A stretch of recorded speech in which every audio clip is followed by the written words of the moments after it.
অসমৰ হোমষ্টে সমূহৰ ৰেজিষ্ট্ৰেশ্যনৰ কাৰণে এখন বিধি অনুমোদন কৰে।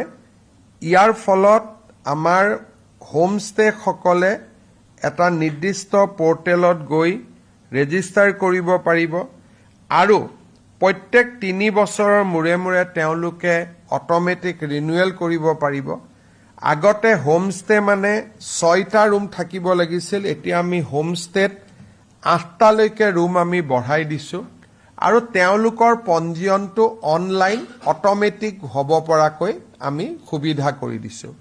ইয়াৰ পিছত আমি বাজেটৰ পিছত হোমষ্টে সকলক বা হোমষ্টে যোনে কৰিব খোজে খুব জেনুইনলি তেওঁলোকক আমি অনুপ্ৰেৰণা দিবলৈ এখন পলিচি আনিবৰ বাবেও ফাইনেন্সিয়েল অনুপ্ৰেৰণা দিবলৈ এখন পলিচি অনাৰ বাবেও আমি আজি কেবিনেটত আমি অনুমোদন দিছো।